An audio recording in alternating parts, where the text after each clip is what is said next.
Baik teman-teman, Assalamualaikum warahmatullahi wabarakatuh semuanya. Apa kabar? Semoga semuanya dalam keadaan sehat, tidak kurang suatu apapun. Dan seneng aku bisa balik lagi ke YouTube. Finally disempet-sempetin, dan kali ini aku akan membahas tentang langsung aja TAT, yang merupakan singkatan dari Tapas Acupressure Technique.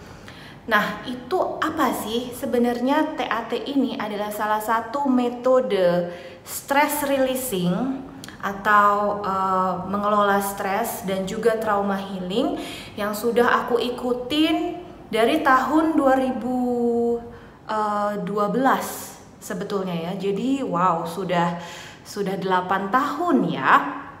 Ternyata cukup lama juga ya.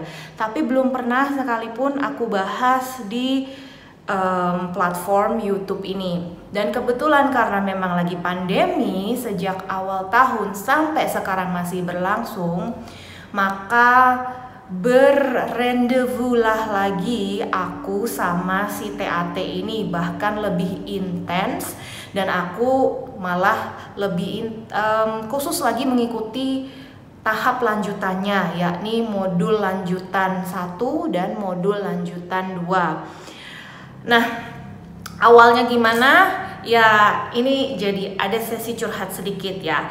Intinya PSBB total pertama itu benar-benar took a toll on me. Karena ya sama yang seperti dibahas oleh Ade Rai dan Deddy Corbuzier, itu merupakan salah satu bentuk dari house arrest. Jadi aku sakit bukan karena tertular COVID, tapi aku sakit karena kungkungan emosional dan mental yang begitu besar. Apalagi dulu aku belum pindah ke rumah ini. Aku masih tinggal di rumah singgah sementara kontrakan yang sempit banget dengan 3 anak dan gak bisa kemana-mana pula, dan elu lagi pula. So pada saat anakku rewel, atau yang satu berantem, atau yang satu harus school from home tapi berisik terus dia marah-marah, aku nggak bisa ngapa-ngapain karena aku terkungkung di dalam petak yang sama. Sehingga long story short, aku menderita sakit psikosomatis yang udahlah, aku udah cerita di platform media sosialku yang lain-lain. Tapi intinya finally pada saat aku sudah melewati fase the lowest point, Mas Reza datang memberitahukan bahwa TAT lanjutan akan ada gitu, bertepatan seminggu abis aku bener-bener fase breakdown. Langsung 7 hari kemudian itu TAT lanjutan ada, dan aku langsung ikut, dan aku langsung kayak I really need this, I really need to apply this more and more intensified. So, tadi ngomong-ngomong tentang Mas Reza, kita baiknya membahas dulu pengajarnya yang ada di Indonesia, yakni Reza Gunawan. Kita ngomongin dulu si Reza Gunawan ini. Reza Gunawan adalah guruku, salah satu guruku di bidang penyembuhan holistik, yang mungkin bolak-balik mau di YouTube, mau di mana-mana, mau di platform media sosial apapun, selalu gue sebut-sebut namanya udah kayak bapak gue sendiri. Oh, nggak setua itu dia, nggak setua itu. Udah berasa kayak abang gue sendiri mungkin, padahal dia berasanya bukan abang gue gitu. Dia berhati mulia banget. Jadi aku bertemu Reza Gunawan itu lewat layar kaca O Channel di saat aku lagi kuliah, masih kuliah belum lulus. Dia jadi tamu acara-acara di O Channel, dan bener-bener apa yang dia omongin, materinya, cara ngomongnya, penyampaiannya, like all the gesture itu langsung kena banget di gue. Dan di detik pertama gue tahu bahwa there's something between us, in a term of like I should follow him, kayak gitu. Karena dan itu yang merasa nggak cuma gue, ada banyak banget orang di Indonesia ini, bahkan mungkin di luar Indonesia, yang merasa adem banget sama si Reza Gunawan ini. Oke, professionally awalnya dia mendalami penyembuhan holistik yang berbeda-beda ya, dan pernah di hipnoterapi, terus kemudian lebih mendalami di pengobatan traditional Chinese medicine. Tapi habis itu, maaf ya Mas Reza kalau gue salah, ini nggak pakai riset ini nggak pakai riset atau wawancara dulu, enggak. gue seingat gue aja gitu ya, lewat pertemanan dan hubungan antara guru dan murid selama beberapa tahun ini, dia pernah akhirnya pada saat dia menikah dan istrinya hamil, which is istrinya juga adalah itu idola gue banget, Mbak Dewi Lestari, itu dia kesengsem sama gentle birth atau persalinan yang ramah jiwa, sehingga pada saat itu dia sudah mendalami TAT ini, terus juga acupuncture gitu ya, dan beberapa modalitas lain gitu ya. Dia juga crossing path sama si gentle birth ini sampai akhirnya dia benar-benar belajar lagi di Jepang, dan di mana-mana ya, aku lupa, aku ingatnya cuma yang di Jepang doang. Dia mendalami khusus akupunktur untuk ibu hamil untuk keperluan gentle birth. Yang membedakan Reza Gunawan dengan healer lain di Indonesia ini adalah scientific base-nya dia, dimana dia pada saat mengajar dia tuh udah lembut lah ya, udah auranya adem, udah cara ngomongnya itu bisa kayak mengupas segala luka lama dan melegakan semua yang selama ini tertimbun dan terkubur jadi lega semua. Tapi dia tetap menyuguhkan yang namanya studi, hasil penelitian, buku-buku referensi yang sangat make sense, dan semua backup secara scientific yang membuat sehingga kita lebih percaya lagi dan tidak bisa nyinyirin dia atau tidak bisa bully dia karena it's based on scientific research. Itu poin plusnya. So Reza Gunawan ini sudah mengajar TAT lama, dan kalau secara detailnya aku nggak bisa bahas sekarang, aku hanya bahas secara personal dan general aja supaya kalian kemungkinan yang kebetulan membutuhkan juga bisa langsung cari-cari info dan langsung ikut aja, karena sekarang setelah moda online semua pengajarannya dia rutin mengadakan kelas TAT itu, sehingga semua yang dari Sabang sampai Merauke bisa ikut tanpa harus datang ke Jakarta. Oke, TAT ini adalah metode yang menggabungkan banyak sekali modalitas penyembuhan. Sebut saja diantaranya acupressure, filosofi yoga, homeopati, dan lain-lain. Kalau aku bisa bilang dia itu the integrated method of all. Dan penemu TAT ini adalah Tapas Fleming yang punya histori panjang juga sampai akhirnya dia bisa menemukan, memformulasikan, dan mengajarkan TAT ini ke banyak orang. Kalian bisa kepoin IGTV-nya Mas Reza Gunawan, karena Mas Reza Gunawan di situ juga sudah panjang lebar menjelaskan kayak the story behind the TAT atau TAT bahasa Indonesianya. Gua ikut TAT pertama pada saat aku hamil Yusuf, anak kedua, dan aku pengen merasakan pengalaman persalinan yang lebih menyenangkan, karena persalinan pertamaku bagiku kurang menyenangkan. Oke. Dan akhirnya setelah lahiran lebih menyenangkan, kemudian motherhood bisa lebih terhandle.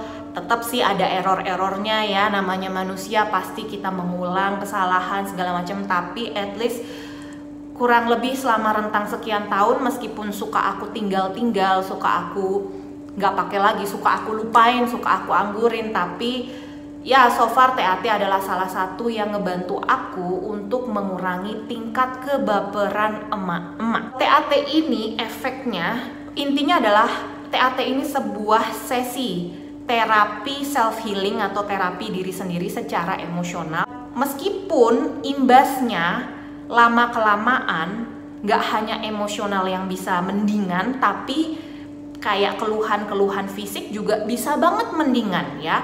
Makanya ini wow banget dengan cukup melakukan pose menggunakan dua tangan kita ini ya gitu. Detailnya kalian harus ikut deh, tapi ini aku jelasin secara general aja.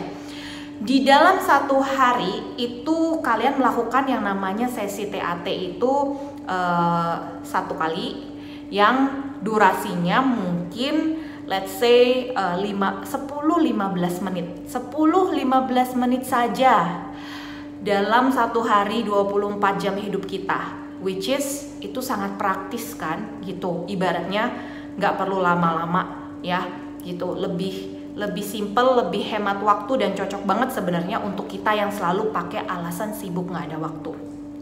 Efek ya, karena gue tergabung ke dalam grup WA alumninya juga, jadi kita bisa saling follow up, saling sharing apa sih efek yang kita rasakan, apa sih testimoni kita. Itu memang seru-seru banget, banyak banget yang wow dan amazing gitu ya. Tapi intinya yang gue rasain gini, pada saat gue TAT, mau itu ya siang atau malam, sebenarnya boleh kapan aja, yang penting suasana dan sekeliling lo tuh lagi damai dan sendiri, dan kalau bisa agak gelap, tidak banyak rangsangan visual maupun auditorial. Jadi intinya kayak gitu, sehingga tantangan buat gua adalah mencari waktu saat Hasna udah tidur. Itulah kenapa aku seringnya melakukan TAT itu harus larut malam banget. Bukan pesan sponsor, cuma kayak selingan aja bahwa ini cemilan baru ini, yang varian baru ini nggak begitu enak. It's so crumbly, banyak keremahannya gitu, tapi jadi kayak biskuit, kayak kue kering, tapi habis itu remahannya banyak banget. Tapi udah dibeli, jadi gue tetap akan makan ini sebagai cemilan. Tapi ya ini cemilan berbasis kedelai yang ini kurang oke kalau menurut gue. Gue lebih masih suka si satunya lagi yang bukan berbasis kedelai tapi berbasis green, yang dari Kalbe, Nah si bar itu yang warna ungu itu jauh lebih enak itu. Jadi gue harus mencari waktu di saat Hasna udah tidur, bisa ya jam 10, 11 atau bahkan jam 12 sesempatnya gue sempetin untuk membersihkan apapun yang hari itu gue rasa mengganggu dan sempet kayak meskipun 1 detik 2 detik itu menyentil hati gue, bisa apapun kayak gitu. Dan di saat gue melakukan itu, yang terasa adalah buat aku pribadi peningkatan suhu yang sangat signifikan, meskipun tidak permanen ya. Pada saat aku melakukan pose TAT, sedang melakukan TAT, aku merasa bush, it's like burning calories and it's like my temperature rise up gitu. Makanya kenapa untuk orang-orang yang peka ya, ini bukan efek samping ya, tapi kayak lebih ke common reaction untuk orang-orang yang lebih peka dan sensitif. Banyak di grup yang bilang mereka habis TAT seringnya tuh demam, atau ada yang pusing, atau ada yang lemes, because it indeed meningkatkan metabolisme tubuh dengan sangat signifikan. Karena itu tadi, titik yang disentuh terhubung dengan begitu banyak titik meridian lainnya, sehingga metabolisme juga jadi terboost up. Ini adalah insight-insight yang gue dapat sendiri dari TAT. Selain suhu tubuh gue yang naik secara sementara, tapi abis itu normal lagi setelah selesai, gue juga sering mengalami yang namanya sendawa atau burping. Jadi abis TAT itu gue gitu. Ibaratnya awal-awal pada saat belum tahu ilmunya, gue pikir gue kesurupan apa ya, udah gitu jinnya keluar gitu ya, itu gitu like so silly, atau kayak oh angin gue keluar, aduh ini bisa lega, oh healing itu harus burping ya. Sampai akhirnya gue benar-benar research kenapa harus ada refleks sendawa atau burping. Ternyata jawabannya adalah ini. Refleks sendawa itu keluar pada saat tubuh dalam posisi atau dalam fase rest and digest. Saat posisi rest and digest, tubuh kita itu didominasi oleh aktivitas nervous atau saraf-saraf parasimpatis yang memang fungsinya adalah untuk men-slow down, untuk menetralkan, untuk mereset, untuk merestart ya, dan untuk mengistirahatkan, sehingga fokus ke area digestive system dan metabolisme, perbaikan, regenerasi seperti itu. Jadi titik-titik yang kita beri perlakuan selama sesi TAT itu mengaktifkan saraf parasimpatis. Makanya kita bisa jadi rileks sekaligus metabolisme naik. Makanya suhu kita bisa tinggi, atau kalau yang emang udah kayak butuh detox banget, itu jadinya malah kayak demam gitu. Tapi cuma sebentar sih, kayaknya nggak sampai yang sakit banget, enggak. Atau kayak lelah dan lemes lesu kayak habis nge-gym gitu loh, karena it really boost up the metabolism gitu. Ibaratnya kita cuma kayak duduk diem ngelakuin TAT, tapi ternyata metabolismenya segitu terangsangnya gitu ya. So a part of that rest and digest condition, keluarlah burping. Karena burping itu artinya adalah kita membuang gas-gas yang tertumpuk di perut kita. Pada saat normal kita memang menelan gas saat minum atau saat makan. Normally gas itu masuk ke paru-paru ya, udara masuk ke paru-paru. Tapi ternyata pada saat kita refleks menelan dari minum atau makan, ada sedikit udara yang masuk juga ke lambung dan numpuk, dan baru bisa keluar kalau metabolisme itu oke. Kalau metabolismenya buruk, itu akan menumpuk terus di dalam, dan itu akan jadi bloating, dan itu adalah sumber dari segala penyakit sih kalau menurut gue ya. Jadi itu menjelaskan out of the topic tentang kaitannya dengan rest and digest, kerja sistem saraf parasimpatis, dan bloating dan gangguan pencernaan. Ini merembetnya bisa kemana-mana, karena kalau zaman sekarang orang-orang sibuk bekerja atau dipacu dengan stres melihat sosial media, melihat berita di mana-mana, itu giving them stress yang meskipun bentuknya berbeda dengan stres zaman primordial, tapi efeknya sama. Kayak stresnya nenek moyang kita kalau zaman dulu dikejar macan, dikejar mammoth atau binatang buas lainnya pada saat berburu, atau stres-stres lain yang mengancam nyawa.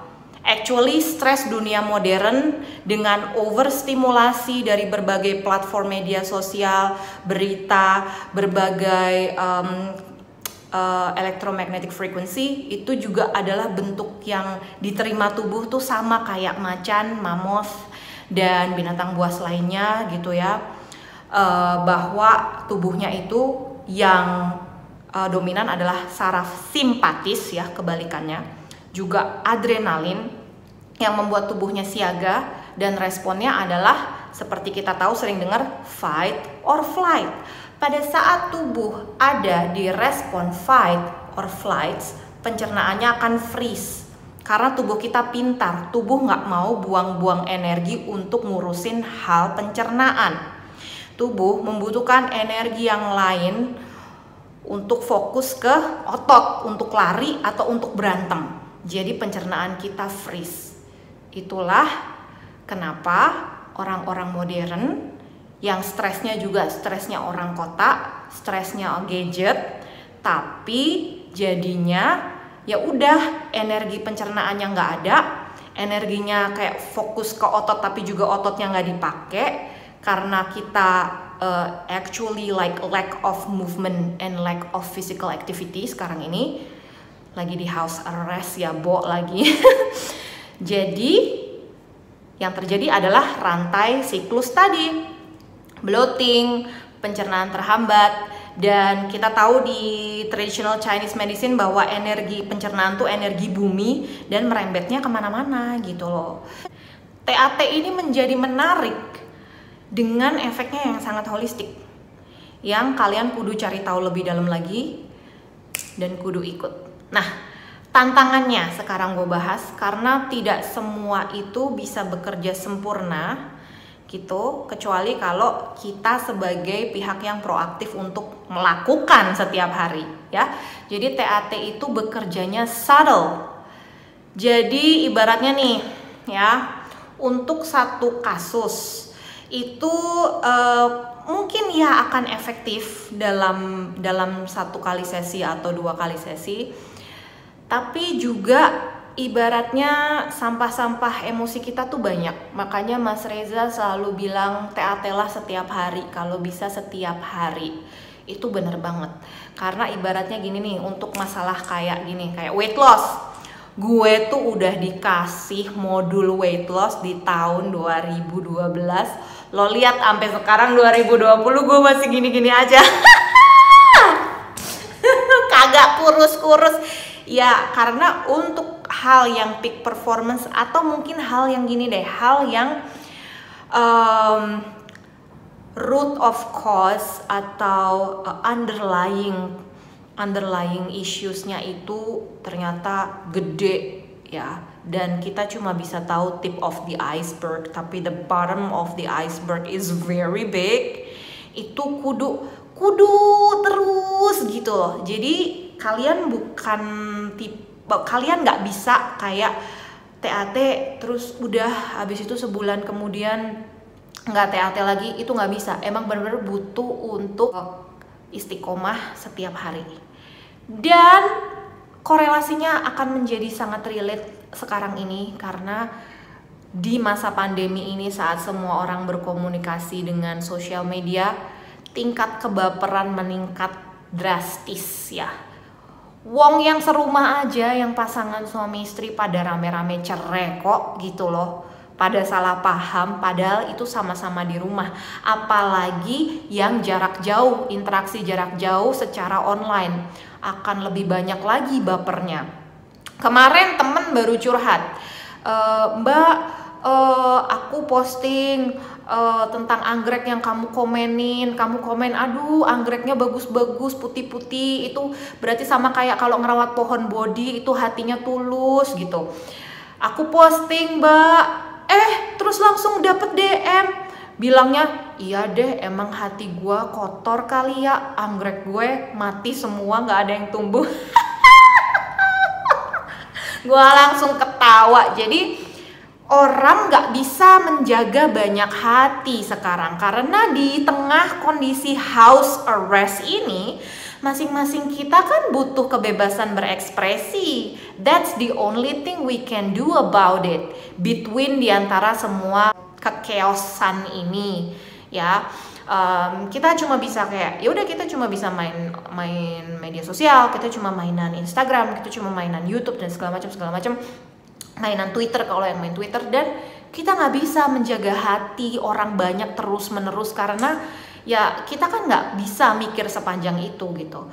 Entah berapa orang yang baper karena postingan story kita gitu, atau entah berapa kali kita baper karena postingan story orang. Padahal orang yang bersangkutan juga posting bukan buat elu, postingnya tuh tentang orang lain, tapi yang kena elu gitu. Nah disitulah TAT bisa hadir untuk counter efek-efek negatifnya dari kehidupan bermedia sosial sekarang ini, yang kita nggak tahu sampai kapan, bisa jadi tahun depan, bisa jadi 2 tahun, kita nggak tahu. But I think this is very important issue that we need to discuss about it. So buat kalian yang memang merasa butuh dan sangat melihat ada urgensinya untuk mengelola stres dan menyembuhkan trauma, ya, niatkan untuk menabung. Biayanya bisa dicek di Instagramnya Jeda Wellness atau Mas Reza Gunawan. Dan gue juga masih berjourney dan masih berproses gitu, karena setiap hari adalah kayak perang baru buat gue. Ada selalu pasti masalah-masalah baru, dari sekolah online learningnya anak-anak, dari Hasna yang sedang memasuki tumbuh kembang, dari mungkin perkara masalah-masalah domestik ya, rumah tangga yang gue manage gitu, pasti ada masalah-masalah baru gitu, mungkin dari keluarga, dari teman-teman segala macam. So aku juga sedang berproses, dan mari kita berproses sama-sama. Semoga review dan cerita ini bermanfaat buat kalian, dan ayo kita sama-sama sehat buat diri sendiri dan juga buat semua makhluk di dunia. Amin ya robbal alamin. Assalamualaikum, aloha, namaste, sugeng rahayu, bye bye semuanya.